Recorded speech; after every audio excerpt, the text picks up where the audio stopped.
Welcome to Sales Momentum, the podcast designed to fuel your growth and accelerate your success in sales. I'm Howard Wolpoff, your host and guide through the ever-evolving world of sales. Selling isn't just about closing deals. It's about strategy, relationships, and continuous improvement. In each episode, we will bring you expert insights, proven techniques, and real-world experiences from top sales professionals. Whether you're a seasoned closer or just getting started, this podcast will help you sharpen your skills, build momentum, and hit your targets with confidence. Let's dive in and take your sales game to the next level.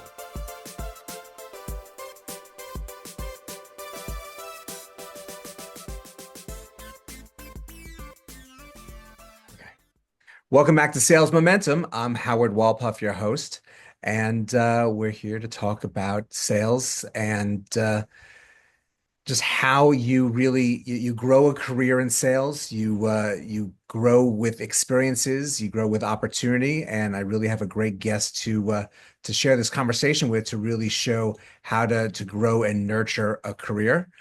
His name is Michael Jones. Currently, he's the Vice President of Sales and Marketing at Synoptix Software. But he really has a full resume of working from one business to another, really helping them grow with their revenues and their sales operations. So, Michael, welcome to our conversation today. Thank you. Just a little bit about my background. I've spent most of my career in large technology companies, but over the years, I've applied those learnings more and more to in consulting roles as well as ownership to smaller companies. Those roles have included sales and business development executive, all the way up to EVP and sales and marketing roles, CEO and founder, and as well as a small business owner.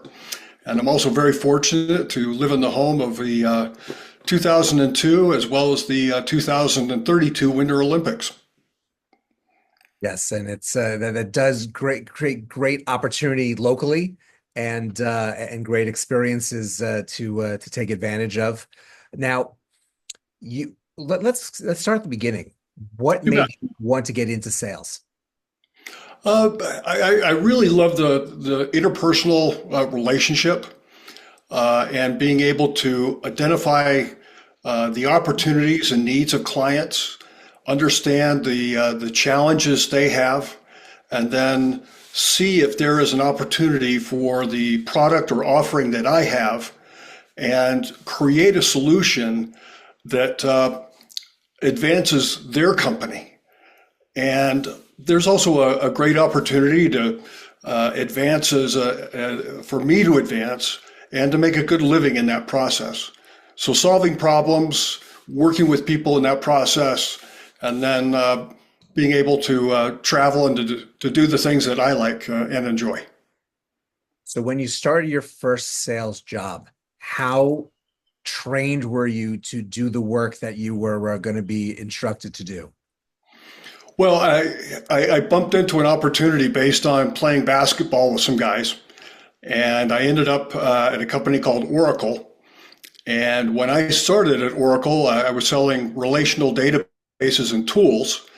And literally, when I started at that company, I'm not sure I could spell the word relational.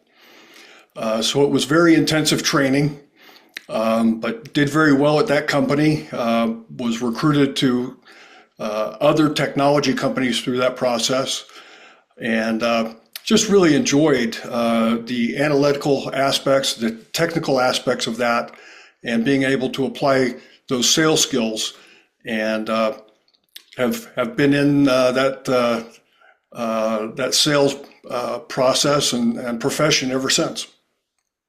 It's you kind of told me the story off recording of that basketball scenario, and it really is sometimes the best opportunities come in a very strange and random moments.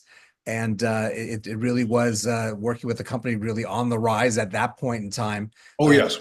To being a humongous company, and really giving you some really great insight to the build of a team and how a team works, and the needs that each individual has to do on the sales team. And I mentioned in our first conversation that uh, I actually was playing basketball with Larry Ellison, who's now very wealthy. And I drove to my left. He put his nose where it didn't belong, and I broke his nose. And there, in that hiring process at that time, and I think it's still in place, Larry Ellison signed every offer letter, and I still have that letter. And the hiring manager had to have three reasons to hire a person. What distinguished this candidate? And my letter had a fourth reason. This is the guy who broke your nose. We need this type of competitiveness within Oracle. Yeah, I guess it really connects with those posts that I see every once in a while for someone who's sports oriented for job postings for sales because of that focus on winning and getting that next basket, that next hit, that next run to Right. to keep achieving. Now, when you obviously had some opportunities to grow and grow into management, how different was it for you to step in that first managerial role?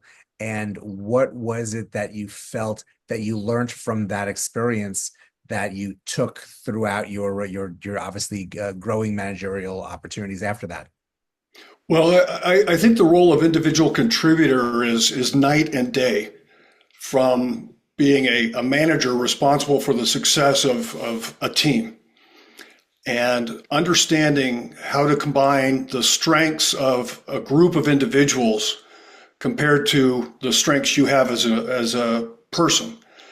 And so it's bringing together complementing strengths of many people, being able to combine those strengths, and then being able to have or implement the strengths that you have to complement the overall team. So it's very different. And then as you start to have responsibility for multiple teams, it's almost like a Rubik's cube. It becomes much more complex. So it's going from math to algebra to calculus. So it's a constant learning process. And again, regardless of whether you're an individual contributor in a maybe an appliance store, going up to regional manager or above and beyond that, you have to constantly gain organizational skills, finance and accounting skills, profit and loss, going all the way down to the EBITDA line. It's a constant learning process. Yes, it really can be more mind opening than people expect when they just start a job in sales. They think they're just talking to people, and it's more than talking to people, obviously. And but then it's also the relationships you have interpersonally with your staff, with your manager, and how that translates into the individual development, but also as the manager, making sure that each individual is developing and growing as a salesperson, even if they've come in with strong skills. You want them to continue to grow, and you want those with not as strong skills to find different ways to develop them. I guess over the course of your career, how have you worked with developing your staff skills? Well, I think there's first a recognition, and I'll use another sports analogy. Some people are great high school coaches. Some have the ability to be great college coaches. Some have the ability to be great pro coaches. At the same time, some people have the ability to be a great positional coach. Some people can have the ability to be a great offensive coordinator. Some people have the ability to be a great head coach. And so first, it's what's your level? And then second, it's having the right mentors. And I can't say enough about having great mentors, professionally as well as personally. Second, it's really investing the time to read, understand, study, and really make the investment in learning as opposed to just winging it. Some people they're savants. They have that ability. I don't. And so investing that time to, just like in college, you constantly have to invest and learn so that also through trial and error, A/B testing, what works, what doesn't work. And if you're going to fail, fail quickly and gain from those experiences. So today's very different. It's amazing. You've got an entire university online that's free, whether it's on YouTube or elsewhere. Take the time to learn. Work is no longer it's never really been at executive or success levels, a 9 to 5 job. It's take the time outside of your actual paid, work time to study and gain those skills so that you can advance above and beyond your competition, which is the other employees in the company. It's really great statement that you're making, because everyone should find different ways, no matter whether it's sales or in business, just in life, to Yeah. keep learning. There should never be an end to your learning. But when it comes to sales, there's always new uh, tactics, new thoughts, although they kind of reinforce some of the old thoughts that have been developed for generations. But when you're talking about investing in training, is that something that should be at the focus of the salesperson? That should be the focus of the director of the company? Is that something that should be a balance of the two? At every level, it's a responsibility of the individual, the manager of that individual, all the way up to the owner, CEO. It's integral to the culture. And that's, again, whether it's the sales process, the products, the market, every aspect. You have to be an expert, whether you're differentiating yourself. It's just like in college. You're competing for the A's. Inside of the business environment, as a salesperson, you want to go to quota club. You want to be at the top of the list. All the way to the CEO, you want to shareholder value is what you're really aiming at.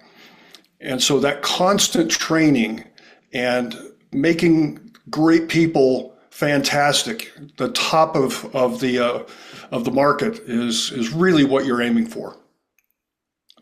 So let's take a step back a little bit. Do you have a philosophy on sales, a different way that people should, or you yourself should focus on the developing the relationship, the closing, the entire aspect of the sale itself that you kind of developed and worked through within your different stops along your career? Yeah. It's understanding the client. And in any sales scenario, if the salesperson is speaking more than 20% of the time, that's a bad sales environment.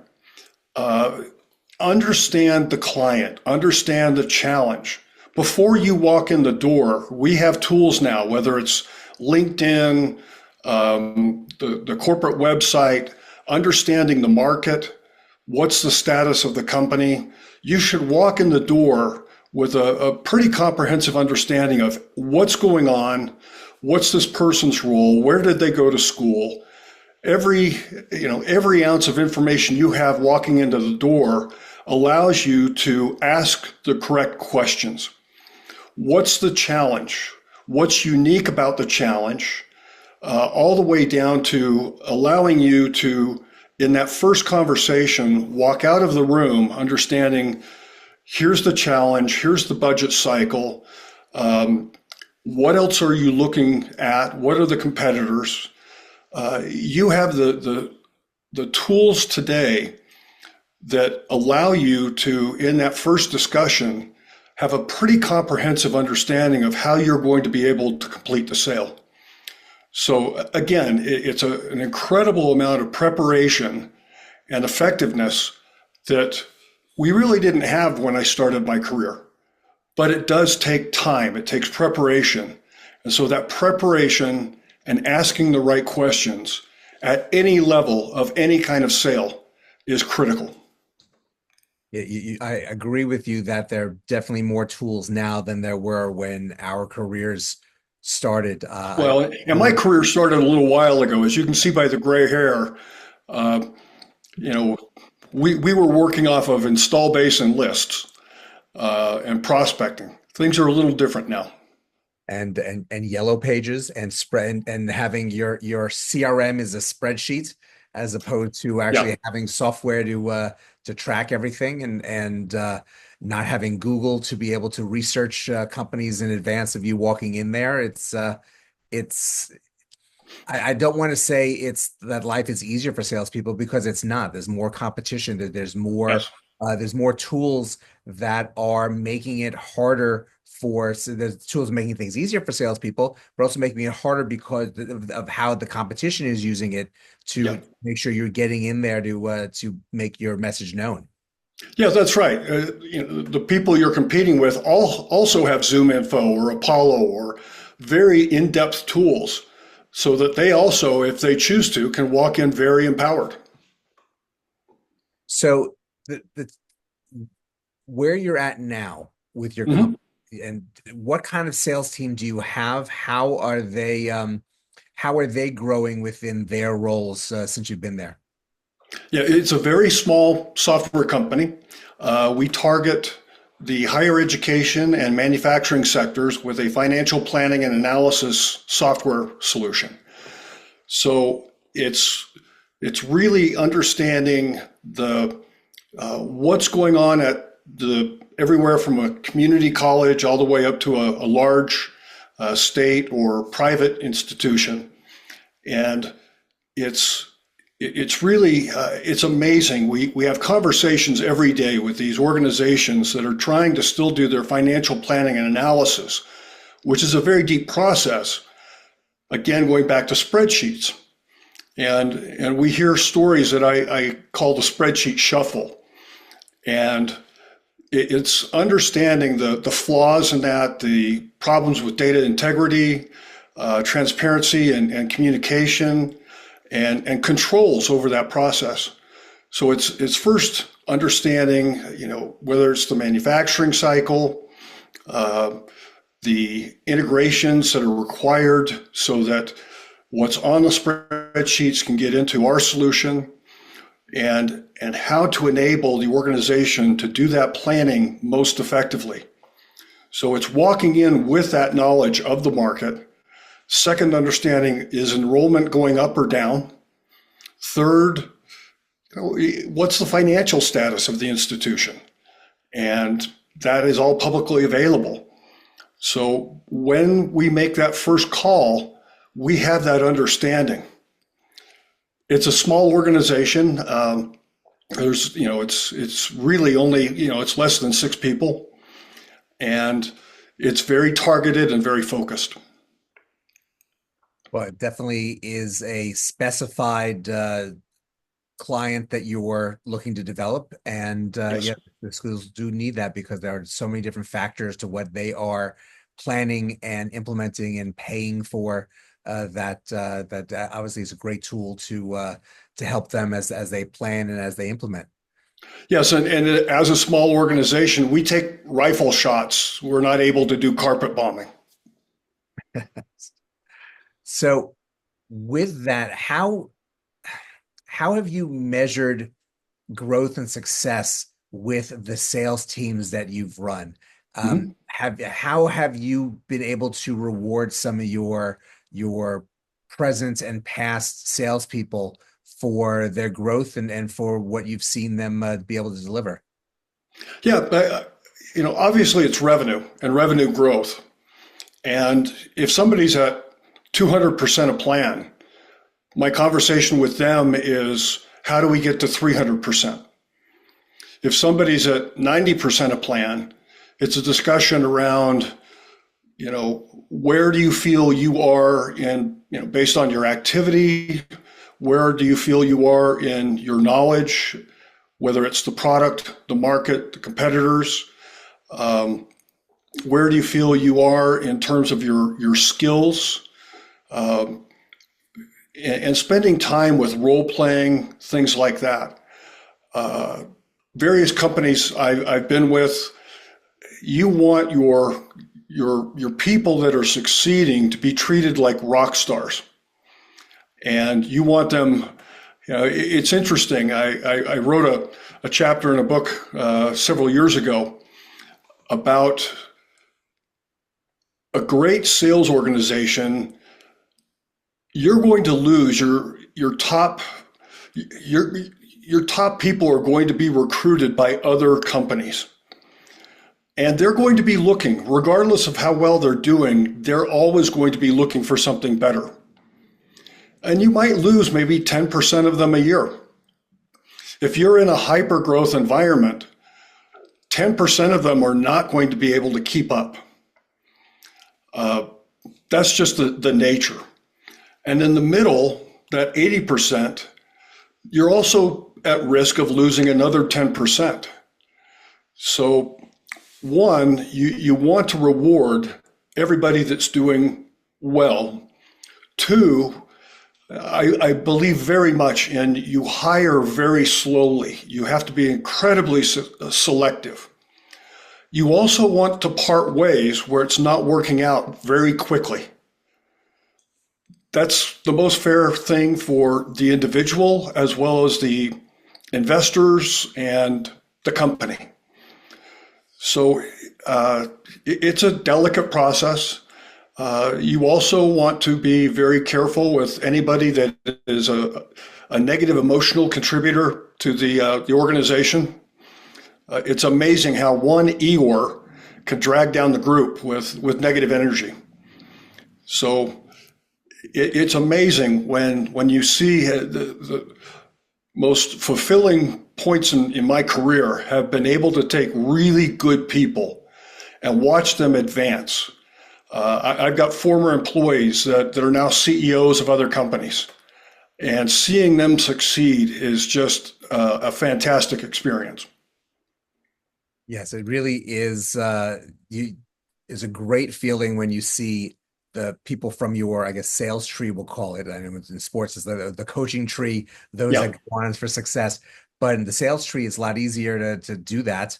And it's great to see the how people grow and over the course of time what they're able to accomplish. And it's you definitely have to monitor your staff. You definitely have to reward yourself. You want them to want to be there, and that will keep the better ones wanting to be there longer yeah. and help the process and hopefully encourage those that aren't doing as well to see what kind of benefits there are if they push themselves harder to succeed.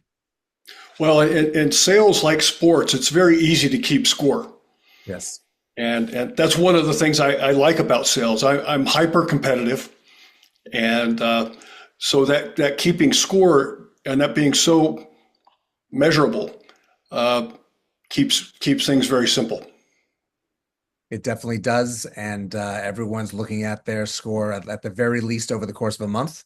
Obviously, over the course of the year, sometimes even more so during those months to track. You want to. I always have a sense of in my mind, the month is split in three: the single digits, the teens, and the 20s, and you feel the little levels of pressure that evolve when you get to those levels because what you need to hit for the end of the month is getting closer, Yeah. and everyone has a different style of how they pace themselves in the process to make sure they're hitting those numbers. Well, and there's another phenomena that I've sometimes called the compression of time or the compression of events. It's amazing how many companies you see book 50% of their revenue in the last week of the quarter. And I like to see a much more linear, as opposed to a hockey stick, a much more linear line of revenue performance. That shows that somebody is pushing much more consistently over time, as opposed to, drinking Pepto-Bismol that last week of the quarter. Yes, it could get very stressful when you have situations like that. I know I used to work in the health club industry, but and that was like that. It was nurturing the relationship throughout the month so that you're pushing your close because there's the promotion every month at the end of the month that's going to expire when the first shows up. So Right. it was a lot of hecticness with getting contracts those last couple of days, and then moving on to the next one. But in different aspects where I've been, you want that consistency. You don't want you're not waiting to the last month because it's not that type of deal. Well, it also kind of fosters some very bad behaviors because what often happens is you get into discounting that last, you know, that last segment of the month so that you can get the deal closed. That has all kinds of bad implications. The implications, precedents, it can it'll burn you in more ways than it helps you in the process. That's right. Well, Michael, you've shared a lot of great information about just your outlook on sales and really the great experiences you've had in your career. So I really thank you for joining us and everything you shared. Fantastic. It's always a pleasure. And thank you all for joining us as well. Obviously, sales can be a journey. You really can grow a very strong career with different stops, but sometimes people stay at the same place for a long time because it's been a nurturing environment for them, and they're seeing the growth and that makes them happy. But there's always an opportunity to learn more and to grow more and to become a better salesperson. So always keep your eyes open for that. Go out, have a great rest of today, and we will see you next time. That's a wrap for this episode of Sales Momentum. I hope you picked up valuable insights to fuel your sales success. If you're ready to take your sales game even further, visit howardwalpuffswc.com for coaching, resources, and more strategies to help you close more deals and build lasting momentum. Thanks for listening. Don't forget to subscribe, share, and keep pushing forward. Until next time, keep selling with confidence.